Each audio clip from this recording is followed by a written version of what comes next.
Hello दोस्तों। तो आज यार संडे का दिन है, फुर्सत का टाइम है, तो सोचा कि ना आपके साथ में बहुत ही यूनिक सी बुक शेयर करते हैं। बहुत ही प्यारी बुक है, 5 type of people who can ruin your life. और किन लोगों को पढ़नी चाहिए? ये उन लोगों को पढ़नी चाहिए जिनको थोड़ा सा ना ह्यूमन साइकोलॉजी पढ़ने का इंटरेस्ट है, या फिर जैसे वैसे तो बहुत सारी बुक जो है ह्यूमन साइकोलॉजी पे है, bright side of human beings के ऊपर है, पर बहुत कम बुक्स ऐसी हैं जो कि dark side of human beings को शोकेस करती हैं। तो उनमें से एक ही किताब है 5 type of people who can ruin your life. Bill Eddy इस बुक की जो शुरुआत करते हैं, वो बताते हैं किस तरह से हाई कन्फ्लिक्टिंग पर्सनैलिटी हैं वो हमारी सोसाइटी में कहीं ना कहीं छिपे हुए हैं। और पंच लाइन है इस बुक की कि not all criminals are in prison यानी कि हर क्रिमिनल अभी जेल के अंदर नहीं है। तो कहीं ना कहीं वो इशारा करते हैं इन 5 तरह के लोगों के ऊपर। तो हाई कन्फ्लिक्टिंग पर्सनैलिटी वो इन लोग हैं जिनको ना कन्फ्लिक्ट बड़ा पसंद है। अब नॉर्मल ह्यूमन बीइंग्स के साथ क्या है, मैं किसी को ऐसे इंसान को नहीं जानता जिसको कन्फ्लिक्ट बड़ा पसंद हो। अगर कन्फ्लिक्ट सिचुएशन में कोई है भी तो सोचता है फटाफट इसको निपटाओ यार, कोई बात नहीं, कोई बात हो गई है, चलो इसको रिजॉल्व करते हैं, इसको छोड़ते हैं, आगे बढ़ते हैं। लेकिन जो हाई कन्फ्लिक्टिंग पर्सनैलिटी है ना, वो उस कन्फ्लिक्ट को हमेशा बढ़ाने की कोशिश करता रहेगा। वो उसको बढ़ाएगा इंक्रीजिंग ऑर्डर में, और उसको बड़ा मज़ा आता है, वो बड़ा कंफर्टेबल रहता है इस सिचुएशन में। तो इसमें जो डायग्नोस्टिक एंड स्टैटिस्टिक्स मैनुअल है 5th addition DSM-5 5th addition के बारे में इन्होंने बताया कि ये बताते हैं कि पर्सनैलिटी और जो हाई कन्फ्लिक्टिंग पर्सनैलिटी है वो एक तरह का पर्सनैलिटी डिसऑर्डर है, यानी कि एक मेंटल डिसऑर्डर है। और इस तरह के जो लोग हैं वो all over the world around 10 to 15% है ओवरऑल पॉपुलेशन में, जो कि बहुत बड़ा नंबर है। अब ये जो 10% जो लोग हैं ये ज़्यादातर अनडायग्नोस्ड भी हैं, मतलब ये डायग्नोस्ड नहीं है। साइकेट्री एक ऐसी स्पेशलिटी है जिसको बड़ा एक अजीब नज़र से देखा जाता है, इंडिया में तो बहुत ही अजीब नज़र से देखा जाता है। तो ये अनडायग्नोस्ड है। दूसरी चीज़ क्या है कि जिन लोगों को थोड़ा सा आभास भी होता है ना, या एहसास होता है कि शायद यार कुछ नॉर्मल नहीं है शायद, तो वो लोग एक कन्फ्यूजन में कई बार बेनिफिट ऑफ डाउट भी दे देते हैं। अब उस बेनिफिट ऑफ डाउट को ही हाई कन्फ्लिक्टिंग पर्सनैलिटी अपने बेनिफिट के लिए यूज़ करते हैं। ठीक है, और मैं थोड़ा क्लैरिटी से बता पाऊंगा। वैसे बुक आप पढ़ेंगे तो आपको क्लैरिटी हो जाएगी। ठीक है, मैं शॉर्ट फॉर्म में जैसा है आपको क्या है बुक के अंदर वो मैं जल्दी बता देता हूँ। तो जैसे मैंने बताया भाई, ज़्यादातर लोगों को कन्फ्लिक्ट पसंद नहीं है, लेकिन हाई कन्फ्लिक्टिंग पर्सनैलिटी को बहुत ज़्यादा मज़ा आता है इन कन्फ्लिक्ट में आने में। अब हम किस तरह की न्यूज़ देखते हैं कि भाई छोटी छोटी बातों पे लोगों ने छोटा सा कन्फ्लिक्ट हुआ या कहा सुनी हुई और एक तरह से इतना बड़ा क्राइम कर दिया। तो कई बार हम देखते तो हमें लगता है अरे ये तो गुस्से की वजह से हो गया। नहीं, अगर आप ये बुक पढ़ेंगे तो आपको समझ में आएगा इसके पीछे गुस्सा नहीं है, इसके पीछे नहीं छुपे हुए कुछ पैटर्न्स हैं। और वो पैटर्न्स जब आप समझेंगे तो आपको नज़र आएगा कि हाँ यार ये पैटर्न एग्जिस्ट करते हैं। कई बार उन पैटर्न्स को हम लोग इग्नोर कर देते हैं आउट ऑफ कन्फ्यूजन, क्योंकि हमें नहीं पता, इन्फॉर्मेशन नहीं है, नॉलेज नहीं है, डाटा नहीं है, तो हमें नहीं पता कि ऐसे लोग एग्जिस्ट भी करते हैं कि नहीं। तो हम बेनिफिट ऑफ डाउट देते हैं आउट ऑफ एंगर, यार ऐसा हो गया होगा। लेकिन नहीं, आप इसको बुक को पढ़ेंगे तो आपको ये समझ में आएगा हाँ कुछ पैटर्न्स हैं जो कि एग्जिस्ट कर रहे हैं। तो जो ये हाई कन्फ्लिक्टिंग पर्सनैलिटी हैं ये अपने जो विक्टिम को देखते हैं, देखने के बाद में इनको लगता है उसको एक तरह से ये टारगेट बना लेते हैं अपने ब्लेम का, कि ये जो सिचुएशन है इस इंसान की वजह से हुई है।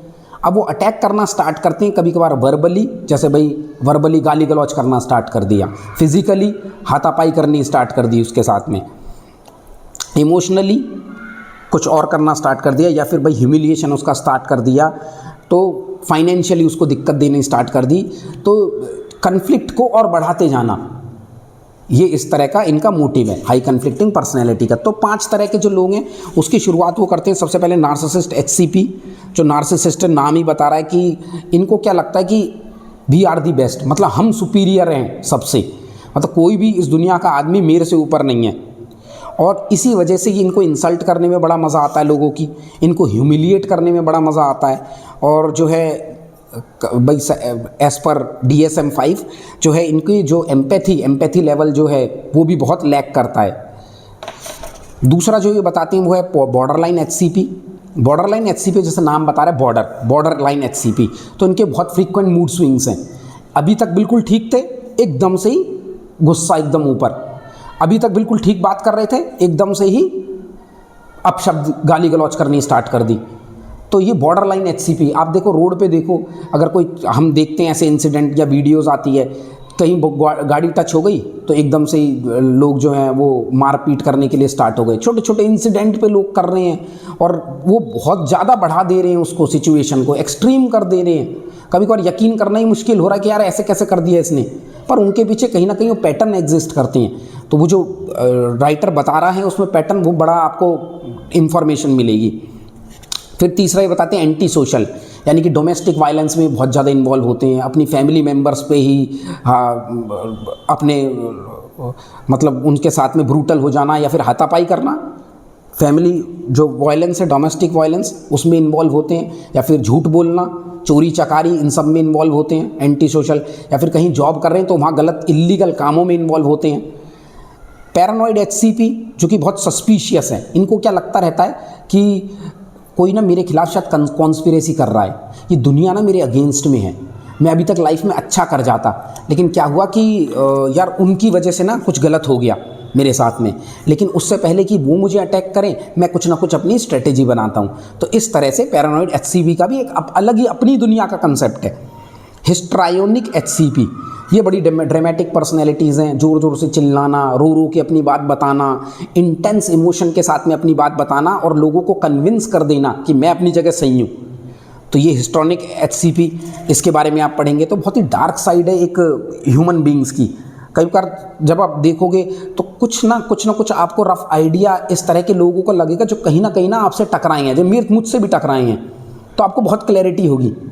अब राइटर ये बताता है कि जो HCPs हैं ना, ये बहुत ही प्रेडिक्टेबल हैं, इनका जो बिहेवियर है और नेचर है वो बहुत प्रेडिक्टेबल है, अनलेस आप इनके नेचर और बिहेवियर को समझने का थोड़ा टाइम दें।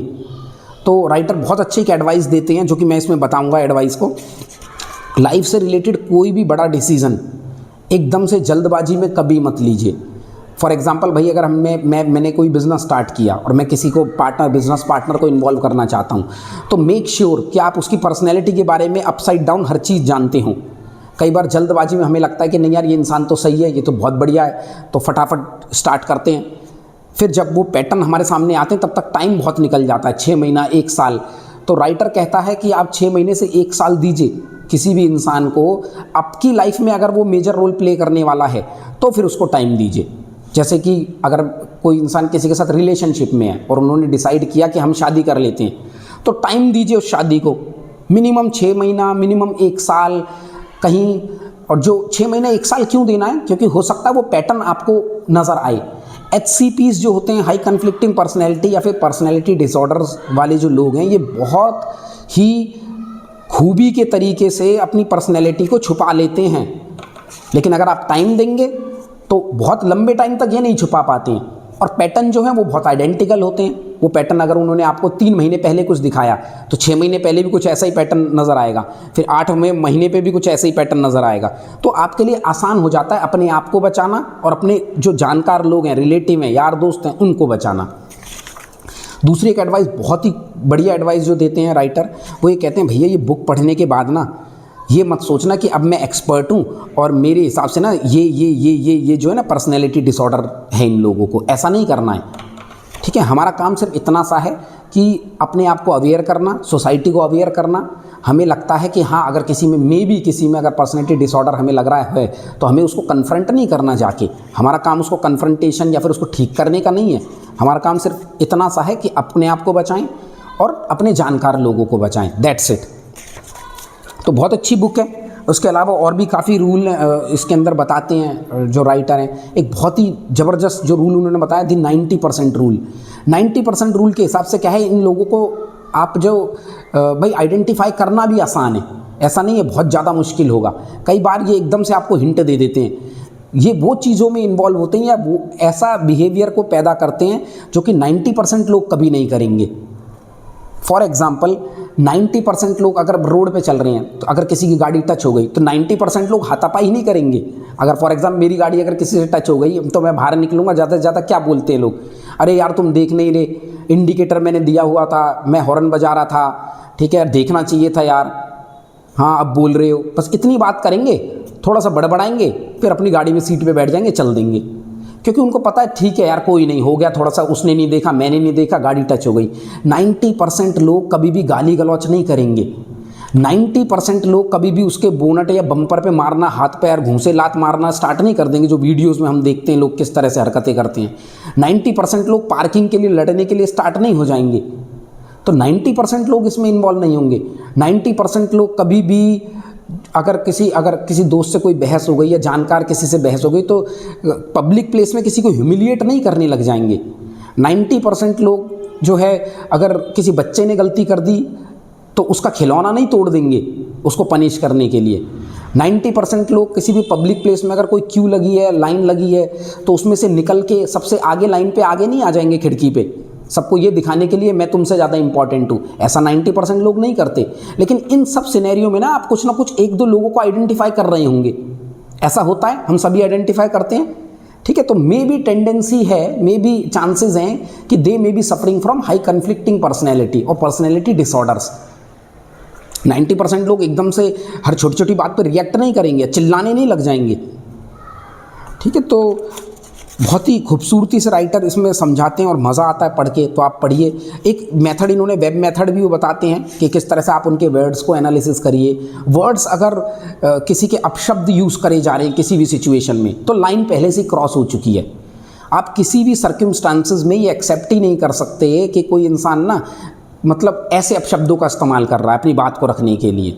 तो वर्ड्स। दूसरा इमोशन जो है वेब का जो सेकंड अल्फ़ाबेट है ई, इमोशंस आप चेक करिए कि आपको कैसा फील होता है। कभी इंसल्टिंग फील होता है, ह्यूमिलिएटिंग फील होता है, तो वो इंसान ठीक नहीं है।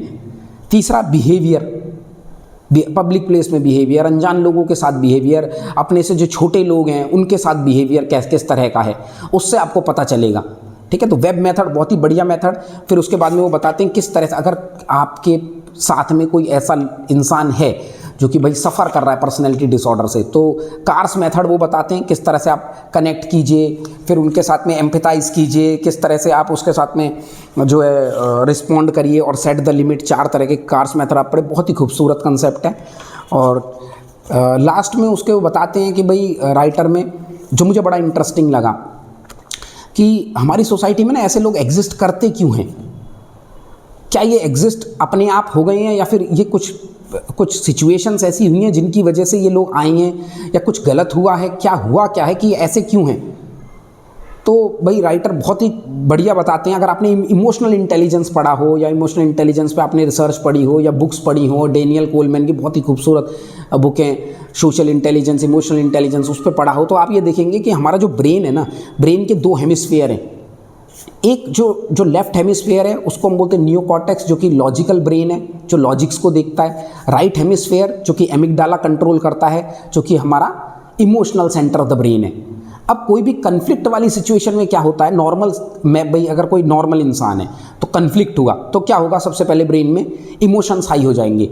मतलब अपना right side of the brain amygdala एकदम से सेंसिटाइज होगा और वो इमोशंस को क्रिएट करने के लिए बॉडी के अंदर हार्मोन्स रिलीज करेगा, एड्रेनलिन, नॉरएपिनेफ्रिन और आपका कॉर्टिसोल, ये सारे हार्मोन्स आएंगे ताकि एक जो फाइट और फ्लाइट मोड है, जो कि हमने 10th क्लास 12th क्लास में पढ़ा था साइंस में, fight and flight mode activate हो जाएगा, जिससे कि सिचुएशन को भाई अगर बहुत ज़्यादा इमरजेंसी है तो आप सिचुएशन कंट्रोल कर सकें। विद इन कुछ सेकंड्स में आप देखोगे नॉर्मल ह्यूमन बींग्स में अपना लॉजिकल ब्रेन आगे आ जाता है। फॉर एग्जाम्पल कोई भी कन्फ्लिक्ट हुआ तो इमोशंस हाई हुए, कुछ सेकंड्स हम रुके तो हमें पता चला अरे यार कुछ छोटी मोटी बात, चल भाई कोई बात नहीं, ठीक है, ओके सॉरी, आगे से ध्यान रखेंगे, और हम उस कन्फ्लिक्ट को से बच के निकल गए। अब जो हाई कन्फ्लिक्टिंग पर्सनैलिटीज़ है ना, उनके साथ इश्यूज़ क्या है कि जो उनके इमोशंस जब आते हैं तो वो इमोशंस के बाद में लॉजिकल ब्रेन जब टेक ओवर करना होता है, वो टेक ओवर करने में टाइम लगता है।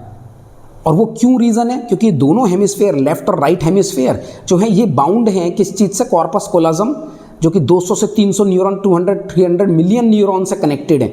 अगर उन न्यूरॉन की कनेक्टिविटी में डिफॉर्मिटी है तो फिर जो आपका जो कनेक्टिविटी है emotional brain to logical brain, उसमें टाइम डिले हो सकता है। और टाइम डिले हुआ तो कन्फ्लिक्टिंग सिचुएशन में इमोशंस आई हैं तो they are going to enjoy that conflict.